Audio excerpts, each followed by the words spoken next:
Well, figure get back on here. My buddy here, he just wants to.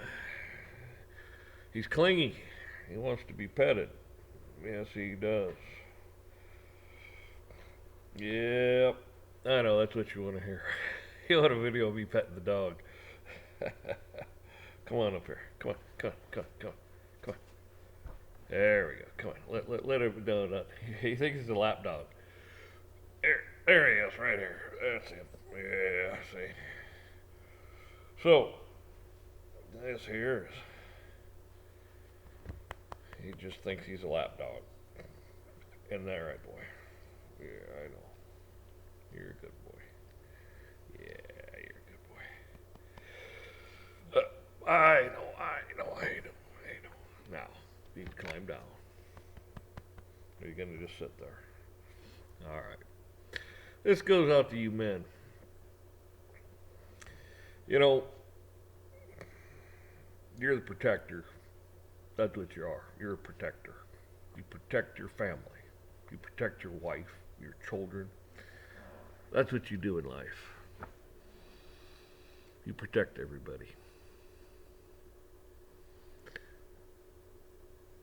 That's why God made you the way you are. He says in the Bible, if the strong man knew when his house was going to be broke into, it wouldn't be. Because he wouldn't allow it.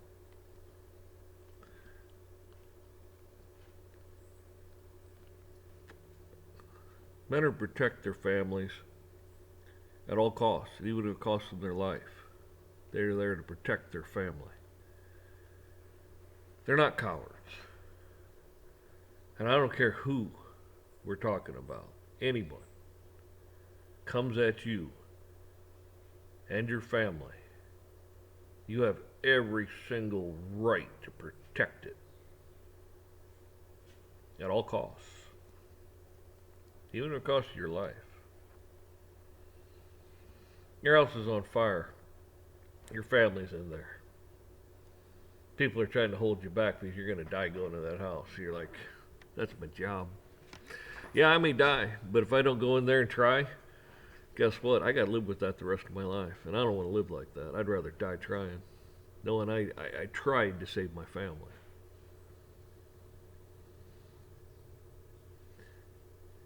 You live in areas where there's gangs and this and that stuff, and they want to pick on your children, your wife. It's not safe.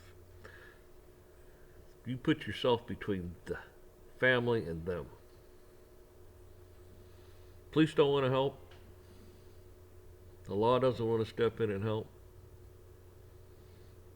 That's up to you to protect. A lot of times the law wants to bust your door and got the wrong damn house. Happens a lot. Shoot the dog, smash your wife's face into the ground, want to try to break your arm. Oh, we got the wrong place. Oh, all right. After they done destroying your property and tearing your house up, busting you up, killing your dog and all that crap, they don't even give you a, oh, sorry. They don't even say here, what's the damages. Nothing. They just walk away.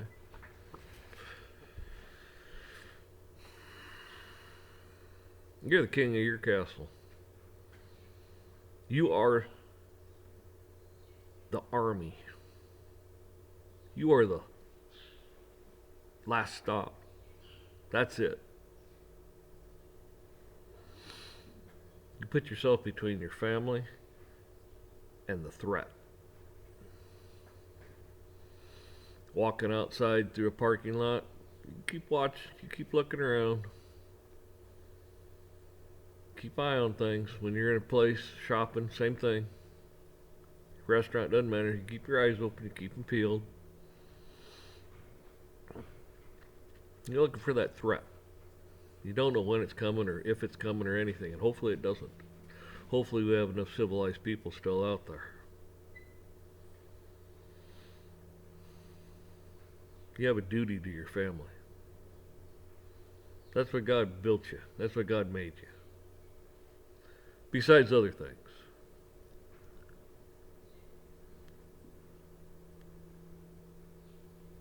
That's why God put you head of the household. you've got to put your life on the line, you do it. No fear. You're not a coward. And just because some piece of crap walks in with a badge going, because I can do anything I want, just like they did throughout history. Throughout history, authority has always been tyrannical.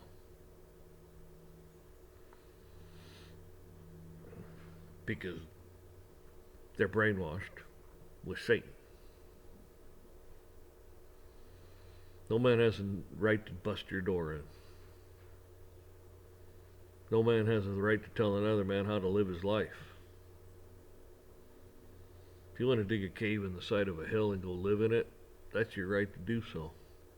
But they'll look at you and say, oh, that's unsanitary, you can't do that. Who the hell are you to tell them what they can and can't do? When they come out there in their force and go, oh, you can't do this, we're here to tell you because we're the law. They got no right to tell you shit. God created you a free individual in His likeness.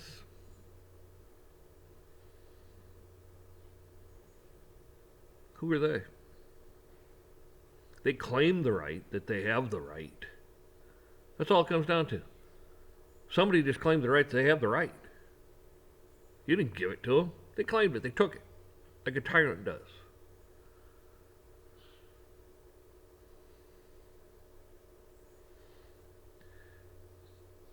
As long as you're not harming someone else and hurting someone else, you tell me.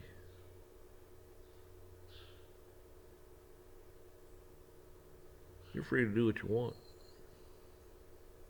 They have perversed the Constitution. It is whatever they want it to be. They don't even pay attention to it. They don't even pay attention to their own draconian, lawless laws, which aren't laws at all because they contradict your Bill of Rights. But they're going to come in and they're going to tell you. Because they're evil. And for law enforcement to go out there and to enforce draconian, lawless bullshit, they're as evil as they are. Oh, I'm doing my job. I don't give a shit what your job is. You're a man, aren't you? You're supposed to differentiate wrong from right, correct? Then do it. I read a thing where some piece of crap wants to even get around the law even more so they can spy on you even more. Want to create some more laws so they don't have the right. They're lawless. It's kind of like their taxation. Morally, I don't know how people can pay their taxes morally.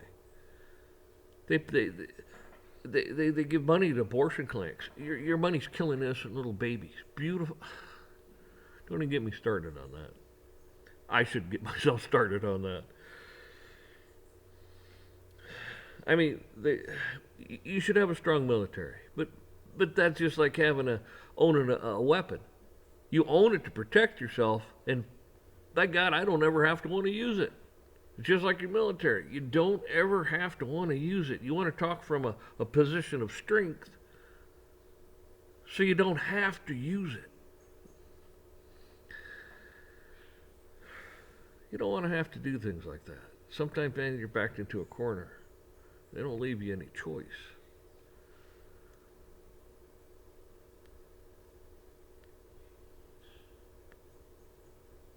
Because evil does exist, and it does run rampant. It's for good men, godly men, to stand up and say, no. Our forefathers did. Our forefathers stood up and said, no, we're not doing that. Yeah, if you catch us, you're going to hang us, you're going to shoot us, you're going to kill us. Yeah, we know that. But you don't own us. You don't dictate to us. God is the creator. We answer to God. We don't answer to you.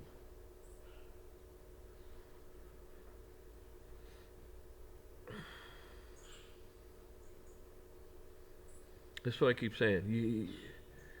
You got to pray to God. You got to put things in God's hands. God knows what's going on. God knows what's going on. He's already told you. He has already told you how the outcome is. And the devil loses, and the devil knows it. The devil's there. He's seen the face of God. He knows he exists. He's out here trying to tell you he don't. He's a liar. That's what he is. He's a liar. He's a shyster. He's an illusionist. He's all kinds of, if it's evil, he's it. You know, when people start acting like that, like your government, what do you got? The beast system, the lawless, Satan, the devil. That's what you're fighting. That's what you're dealing with. And God knows it. That's why God comes back, to destroy the destroyers, to make these people your footstool. Yeah, you may lose your life, but pick a side. And you know which side it is. You know which side already wins. So be on the correct side. Don't lose your life. You might lose this life, this physical body. It dies anyways. No one gets out of here alive. It's mortal. God's going to give you immortality, eternity, paradise. He's already building rooms for you in his mansion. He's going to open up a book. Life and death.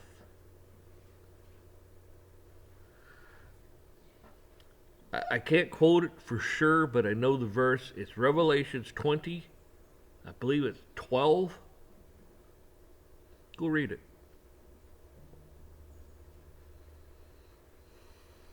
Go read it.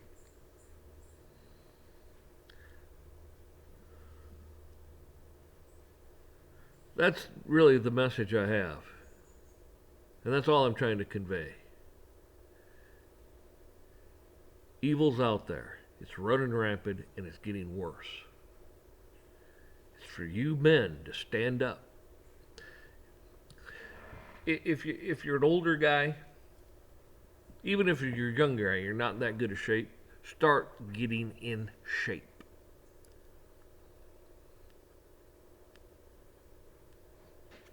Try doing a few push-ups. Yeah, so you might be able to do 3 or 4, maybe 10. Good. Do it for 3 or 4 days a week and go and try to do an extra 2 or 3 push-ups. Sit-ups. You know, if you can't run, walk fast. If you can run a little bit, stop. Don't overdo anything. Just gradually try to get better at it. Get a little more agile on your feet. That's all. Because you might have to fight. Be in a little better shape. Train a little bit. Get proficient.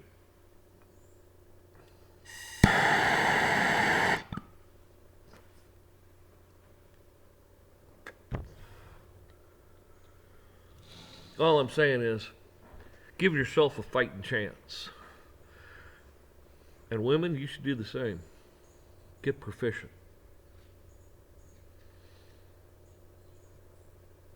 And if you're older, do the best you can. Just do the best you can. That's all expected of you. Pray to God. It goes a long ways. I remember a story. I can't remember even where I heard it from. It could just be a story. But it was, this army was supposed to attack these people. They get up, they wait up all night, nothing. They weren't attacked. Matter of fact, the army left. Come find out later, the reason the army left and didn't attack, it was God put angels or something there, warriors there, giants surrounding this building. They saw that and they said, man, we're not attacking that. We can't fight that. We can't win. So they took their armies and left. These people weren't aware of it. But this is what I'm talking about. God is in the miracle business. He is a miracle himself. You yourself, every individual is a miracle. You have trillions and trillions of cells that multiply and die and reproduce and recreate and all kinds of stuff inside your body. But you're the cheapest commodity out there in the world to be exploited, to be downtrodden, to be a slave. You're not. If you're a slave to God. Now, if you're going to be a slave, that's the best person to be, or best thing to be a slave to is God. You're to worship God, trust in God. Put God first and foremost in your life.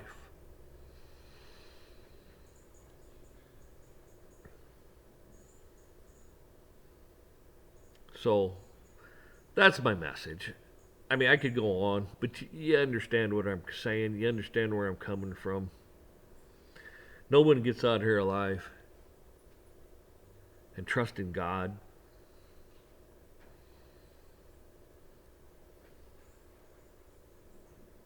It's coming. Look around you. It's coming. And God is still got his grace. He's holding it back.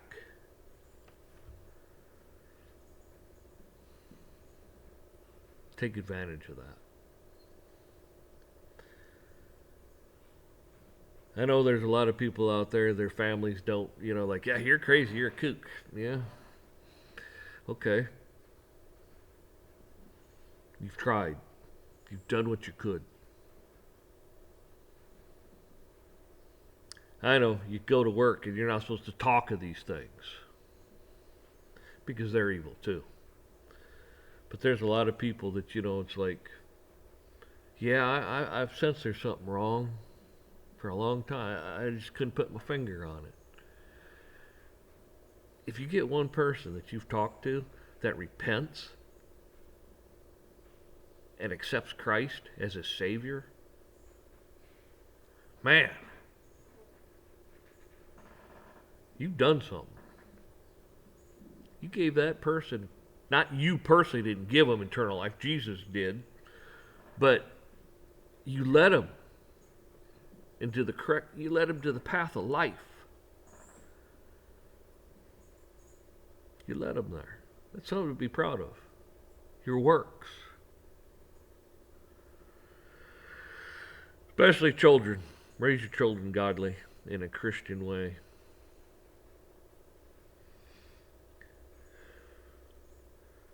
The flesh, temporary. Pleasure of the flesh, temporary. Godly ways, permanent, eternal. Y'all take care. I hope you watch this one. I hope you watch to the end. One of my more important messages. Y'all take care.